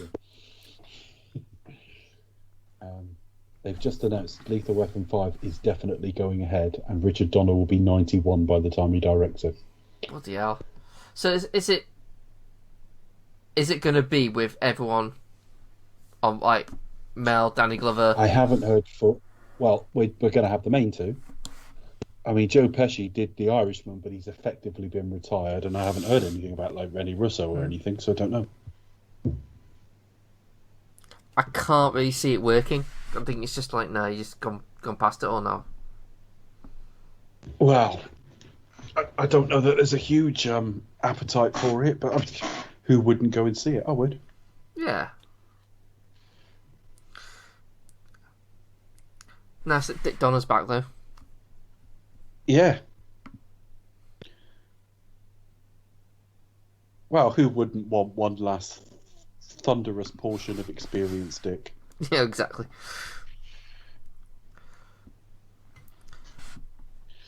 But 91, I can't think of many films directed by people that sort of age. Yeah. Hey, if he's up to it, great. You can imagine the insurance costs will be quite high. Woody Allen, maybe. I reckon he'll probably still be directing. Woody Allen is 85 now. Yeah. So getting there. Oh, I see Becca's back just in time for us to have moved on. My mute button got stuck. Questions of you burgling places. No. Nature called. But fun fact about the reindeer, So they still have antlers. so nature calls you to burgle They still have places. velvet on the antlers, so it clearly wasn't Christmas. It wasn't winter time when this was filmed. They obviously made it in the summertime. So because the reindeer are all too young. Ah. What kid doesn't? Plus, I think I've enjoy skipped a ahead nice a box little of Crayola? We're on the sort of street parade now. We're watching some Crayolas walking down the street. I spotted I'm a little bit ahead. I spotted a Apparently, Paddington bear. they do actually have this festival, and it's like in the winter time. So it's a real thing that takes place, which is pretty cool, I think. On the subject of Paddington, watch both Paddington films. They're brilliant. And if Paddington, yeah, they're lovely films, aren't they? And if we ever get a third, we'll cover all three. Yes. Well, I think we could do it as a, I don't know, as a two-hander, as a two-film series. What's the word I'm looking for? Double feature. Yeah.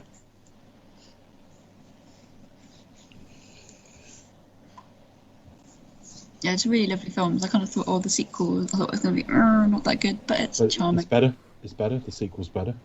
Well, both are really lovely films, I think. So. Yeah, that's really good. Oh, excuse me. Sorry. I don't know. I can't put myself back into the mind of a kid. I don't know if I would have enjoyed parades. They don't look that exciting or interesting. Just watching stuff go by, I don't know if I would have enjoyed this as a kid. I don't think I ever was that bothered. Maybe when I was very young. But I don't think even then it's not like one of the things I was like, oh, if he took me to a parade, if I was like maybe 8 or something, I might have gone, yeah, okay, I'll get something out of it. But I wouldn't be like chomping at a bit to go to one. Do you know what I mean? Come on, Dad, please! I want to watch the packet of crayons. So yeah, Christmas episode. This is obviously this is because of our timing. This is the first one recording in 2021, but obviously it was supposed to be last one of last year. And we normally talk about what's ahead. We've got Planet of the Apes to finish, but we have announced our next few, and they are Lethal Weapon, the Austin Powers films, the X-Men series, Bourne, all the westerns, all of them. The Leone westerns, that may mean all of them, it may mean 4 of them, we're not sure yet. And probably as we close out the year, and perfect because that's when the films used to come out, Tolkien. Charlie will join us for those. So that's what's ahead. We do mean the Peter Jackson films, but we are talking about adding the Ralph Bakshi 1978 Lord of the Rings film as well. I've just picked them up on the extended editions on iTunes as well, in 4K. Yeah, brilliant. I'm waiting for the summer actually, because I don't buy a lot of physical media, but when they released the 4K physical discs recently of Lord of the Rings and The Hobbit in 2 different sets, they said one big set's coming next summer with a load of extras as well. Oh, okay. So I may pick that up. Otherwise, as we get closer, I'd like to have copies, so I'll just buy them on Amazon or something. They don't have to be 4K, although apparently the 4Ks look nice. And it would be nice to have both versions because we can then watch and refer to both versions. It'll be the hardest work of any series we've done since Bond because there's just so much to watch if you're going to prep a film properly. Because the films are long to start with. There's 2 versions of the film, and Peter Jackson really sort of set the standard for home release bonus features. Only something like Dangerous Days for Blade Runner's ever come close. Oh, and I suppose there is a very long documentary on the Nightmare on Elm Street's films, isn't it, on the home release? That's all I can think of. But yeah, hopefully if we time it right, that'll be sort of coming into next Christmas, and that's perfect. Because they strangely, the Lord of the Rings films I do kind of associate, not with Christmas, but certainly with winter. Who's the actor who's playing Booster? His voice is like... Well, the guy's just put on the pink... Yeah. Is that Booster? Wasn't he in Moonlighting? But he's got... you know what his voice sounds like? It sounds like Gilbert Gottfried. That's what I'm thinking of. Jesus, where have you been? I can't believe it sounds like. All right, what's the character? Let me look up Moonlighting. He's kind of known for a really screechy type of voice, isn't he? So. Right, the actor is called... Oh, that's creepy. Though he looks like Mo from Simpsons. The actor's called Curtis Armstrong. He was in Moonlighting, the Bruce Willis Sybil Shepherd sitcom. Oh, Better Off Dead. And although that was a few years after this, he still looks pretty much the same. And so He that hasn't was changed much. well, Mhm. he might have by now, but he certainly hadn't. Southland Tales, he was in Which I couldn't bring myself to watch because Donnie Darko wasn't bad, but even that was quite IMDb.com. pretentious. That was a film that Yeah, screamed, it's "Isn't this Frozen. art?" Oh, there we go. We'll do that. He's consistently worked, Hmm. but I'm looking for anything that really, really stands out, and there's not a lot. He plays a lot of small roles in a lot of things. But yeah, moonlighting I've not seen for years, and it's always a bit dangerous to sort of recommend things from memory. Because I've done that a couple of times where I said, "Oh, you got to see so and so; it's really good." And Chris would say to me, "When did you last see it?" Because you may not find it as good now. But Moonlighting from memory was really good, and It made Bruce Willis a it's star, kind didn't of I know, and it's rather sad in its way because you watch it now, and Bruce Willis was so charming and so funny and so present, and you watch him now sleepwalking through stuff like he can't be bothered, and you're thinking, you watch him now in some directed streaming crap, and you just go, how are you a star? You've got some strange screen presence, but how are you a star? And although Die Hard is an obvious point to go to, You just got to go back to those early days, don't you, really? Moonlighting will show you the range the guy had. He was Yeah. brilliant in it. And him and Sybil Shepherd had amazing chemistry. I think that's why the show It was was so funny. popular. Yeah, it was funny. Because they just had, as you say, this incredible But sparky chemistry together. That's But kind the of really why it really worked. it did. It was like a screwball. It was like a screwball comedy as a TV series. Exactly. Now, the Hark back to danger those with that classic is points. I've not seen it since I was an adult. I'm pretty sure I was still a child when I last saw it. So there's a possibility I'd watch it now and go, I used to think this was good, did I? But from memory. you watch it, it's just like the A-Team. And you think, really? Oh, yeah. People of our generation still bang on about the A-Team and Knight Rider, and they weren't good, folks, honestly. They had pockets of goodness, but They're iconic. That's not the tinted. same thing. Rose tinted. Yeah, I mean, Knight Rider was like really camp and kind of silly, and the A-Team weren't great. I mean, it was enjoyable, but I was a child. I wouldn't enjoy it now. Oh my God! Look, he knows my name. Hold on a minute. We'll watch your career with great interest, young Anakin.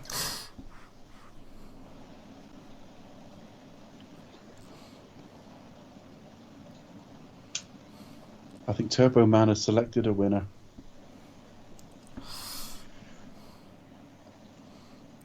Just made his kid's day. I know. There's something quite sweet about that. And I never had any real problems with Jake Lloyd.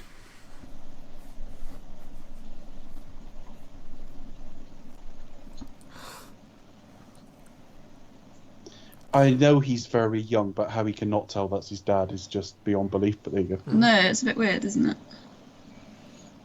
Mind you, Arnold couldn't spot that was Tom Hanks' wife. He still had a go on it. Arnold.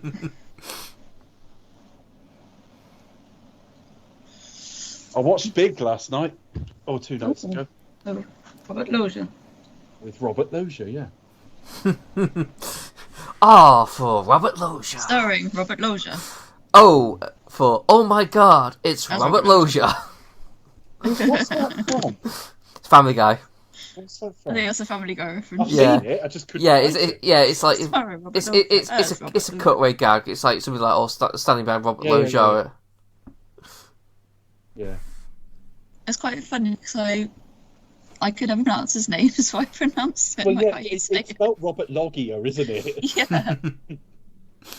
But I would like pronounce it like Loggia or like incorrectly, and I was like, it took Family Guy for me to pronounce it properly. I was like, you idiot.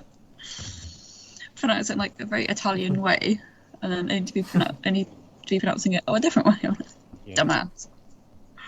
But yeah, no, I saw Big just thinking of Tom Hanks, and Splash is on Disney Plus as well. Oh, So that's a John classic Candy. film. But I don't know if Splash 2 with AB Asbeck is. I'm not sure. I don't know about that one, I'm afraid.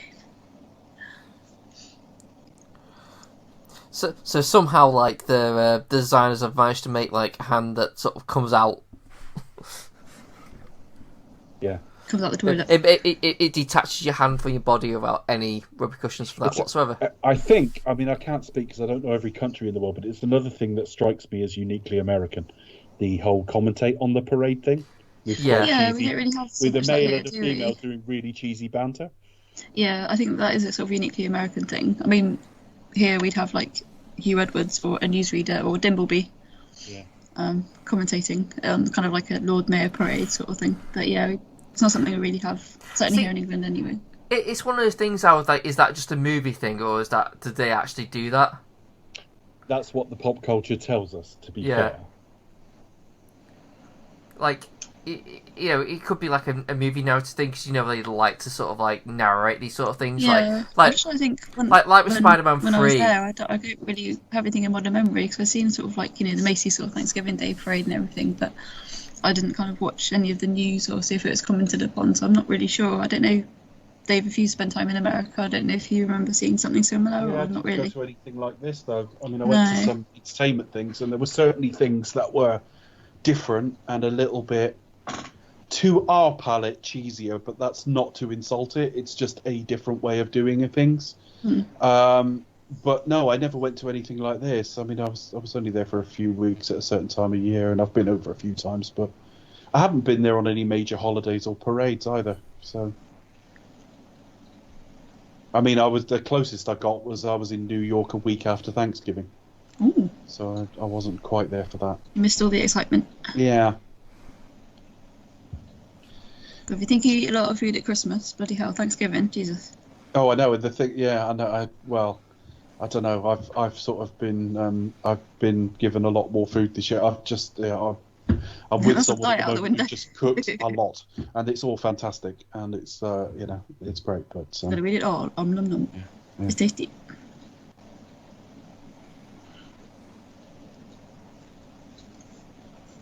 What do we reckon to the visual effects of this film? Do you think they hold up many years? No, they don't hold up at all. But I'm wondering if they're even meant to.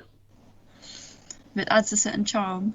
What we're about to see now with the whole flying thing, he's just about to. This doesn't hold up at all. I really don't know if it's meant to. I think I can see where this one's going.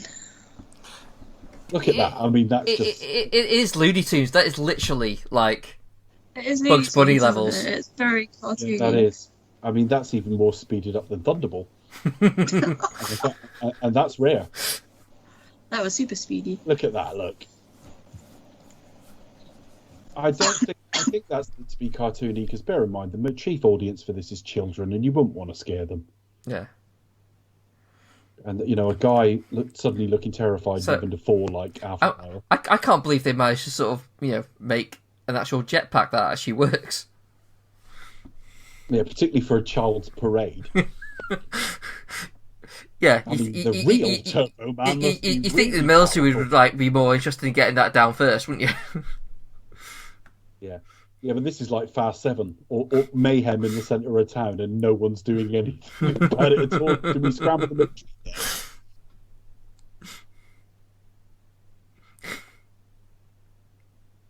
Yeah, I've got no doubt this is meant to look cartoony, but I think it's meant to look more cartoony in the sort of speed than the compositing. Yeah. So there's a couple of shots where he just doesn't look like he's in the shot, and I don't think that bit's as deliberate, and I can see some obvious model work in places as well. Mm. Oh yeah, does he sort of question to war now? It's proper ding. Yeah. Yeah, he's just gone through a family as well. Yeah, not through the family, but the ding. Yeah. Jingle all the way to him dealing with a traumatic brain injury.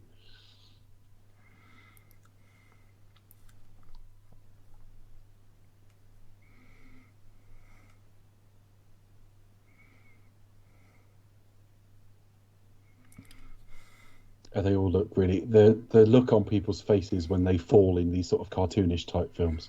Was it The Naked Gun 3, where they're in this kind of shelter watching like a missile or something, and it's fired at them? Then you get close-ups on their eyes looking stunned, a bit like this.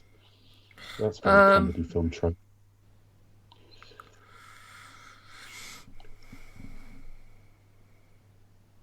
I can only feel sorry for what happened to Jake Lloyd, because being cast in something like this must have been a dream come true for him and his family. And acting I've got no evidence his family were anything other than caring. They may have been pushy parents, I don't know, but I've got no evidence of that. So assuming the best, he starts acting as like almost a bit of a hobby he's found for being quite talented or having the right look. Gets as far as acting with Arnold Schwarzenegger, the biggest actor of his age. And, now we're looking at a kid who's about, 30 and schizophrenic. And in the years before that was all diagnosed, he felt like Star Wars had ruined his life and stuff. So it's sometimes a bit be careful what you wish for.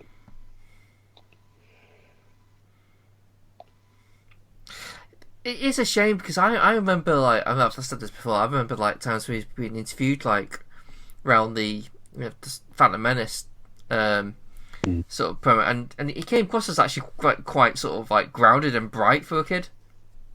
He did. He really did. And you thought he'd be okay. I mean, the mistake, I don't even particularly blame George Lucas. I mean, child actors have been a thing since cinema's been around. So, no one had, I suppose thinking back on it, it would now be easy to say, yeah, okay, fair enough. It's not going to be good for a child, because Star Wars is as big as anything we've ever had in cinema.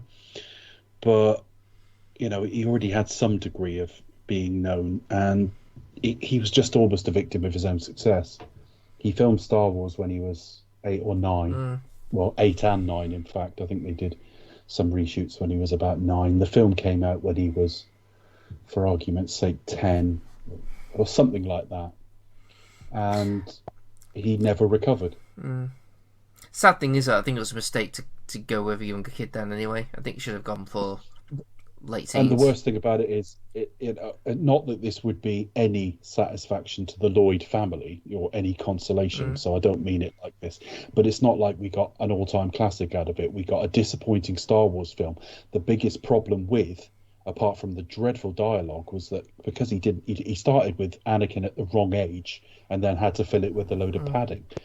So Jake Lloyd got put through that for nothing. I'm not really blaming anybody. No one could have foreseen what would have happened. But I look at him here, and he was never as bad as the abuse he got. And I just see like an unspoiled child who's had a very, very difficult life since.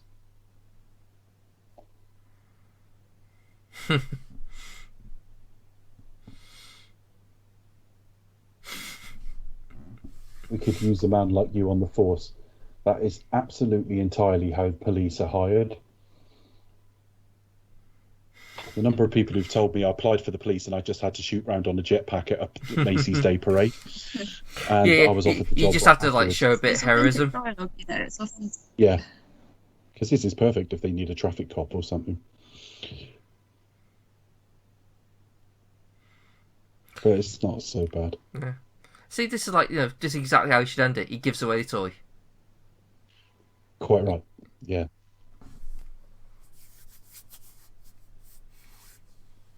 Although I'd be a bit pissed off in Arnie's position to start with. I've just put myself through all that.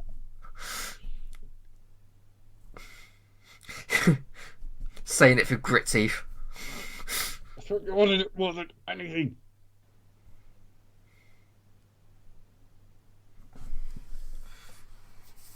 Why do they call you Turbo Man? Because I'm finished in seconds. Dear, oh dear. It's turbo time indeed. It's turbo time. Brings a whole new meaning. I suppose that's quite handy if you've got like a kid in the next room, though. Yeah. Go to bed with your wife and you're like, a busy work schedule, yeah. You're not going to wake him up, are you?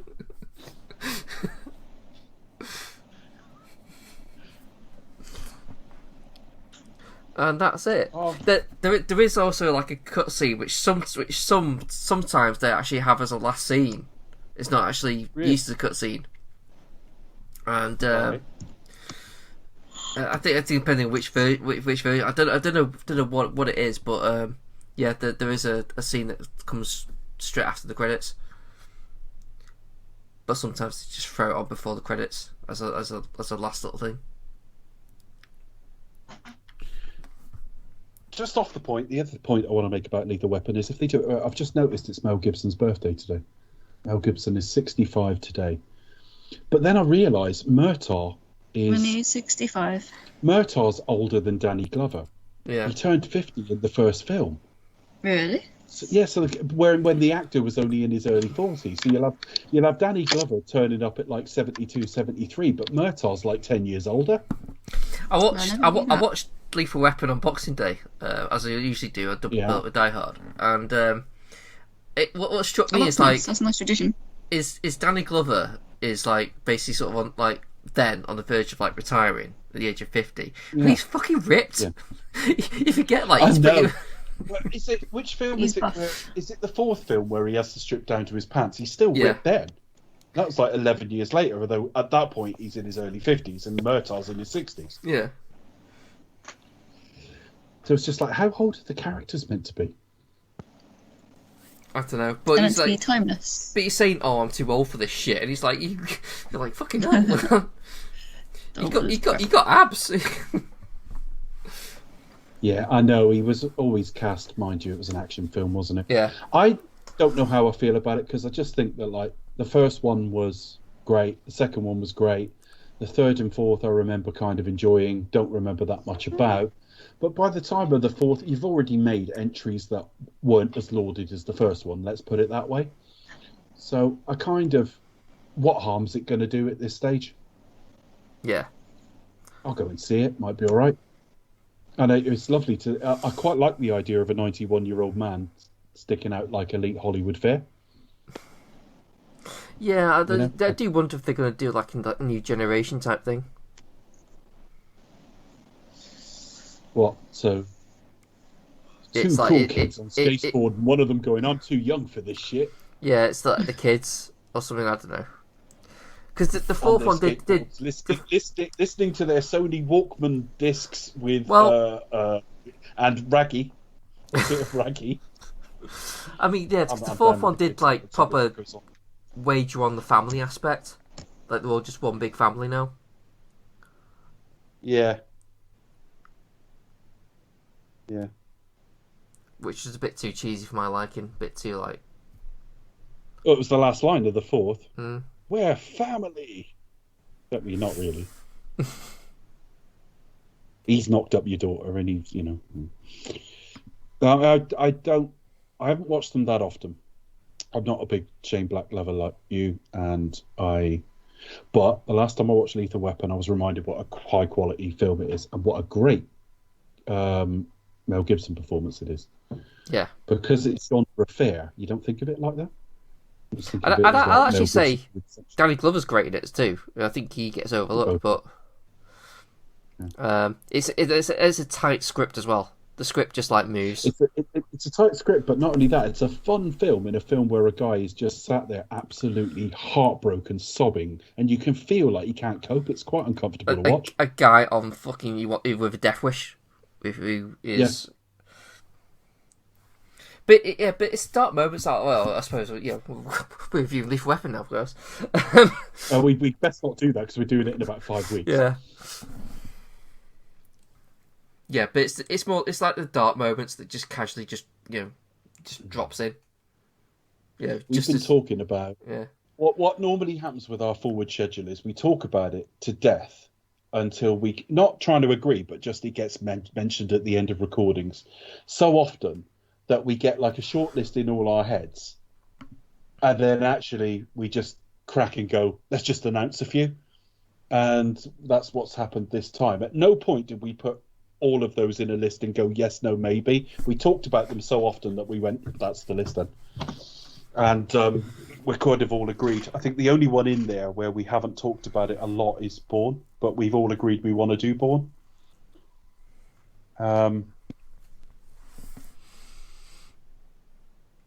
But Lethal Weapon will interest me because I've not covered them for so long. X-Men will be good value. So yeah, and again, we're yet to figure out what... I don't think we'll do the Deadpool films because I don't see them as part of the series. And I think we're probably undecided on New Mutants because that seems to become after the natural end of the series, which was Dark Phoenix, but there's certainly 10 films there. Because I think you've got the original 3, you've got the 3 Wolverine films, and you've got the 4 that are followed in the new generation. Does mean we've got to cover X-Men Origins Wolverine, though. Jesus. But things like the Wolverine. It'll be worth a laugh, though. But the Wolverine, the one that James Mangold did first in Japan and that. Yeah. I saw that when it was released, really enjoyed it. I think I might have watched it once since, and that's it. And because of Logan's success, it's been a bit overlooked. And Days of Future Past came out the next year and got good reviews. The Wolverine's been kind of forgotten, but it was really well thought of at the time, and it was a bit of a surprise after X-Men Origins Wolverine. Yeah. I think it was decent, but I think it could have been better. I think there was just certain aspects of it that he just didn't capitalise on. Such as, like, if he's, like, losing his ability, his power. Like there's a line in the first film where he's, like, when Rogue asks him, does it hurt every time, like, his claws come out? And he's like, every time. Because he heals all the time. That it's not seen as an issue. So when he's, like, not healing, when he's still coming out with the claws, I'm, like, thinking, he just missed the aspect of, like, every time his, like, hands must be bleeding out. I just, like... They never play with that. Now, if you were getting cut several times a day and it was healing instantly, I'd imagine your tolerance with it would get such that psychologically it almost wouldn't hurt as much, but it's still pain, and they forget it in the years that follow, really. It's covered quite well in the first film.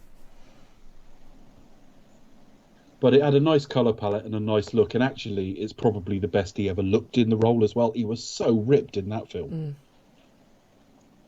The first X-Men's going to be a shock because he's very young, and because he was cast very late.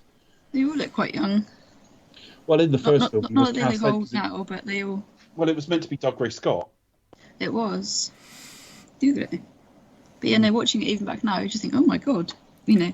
But not that, you know, they look old or haggard or anything now, but I'm just like, even though this was many years ago, but I'm still shocked that it hasn't changed that much. It's just a lot hairier.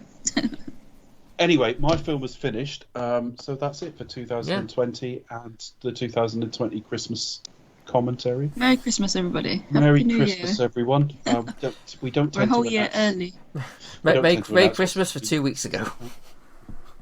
Yes. Yeah, we hope you had a good meal type scenario. I don't know. Whatever. I hope you had a good winter celebration. And we hope 2021 is better for everyone. But now in the future, so, you know. So it's good night from me. And it's good night for him. It's good night from them. Yes.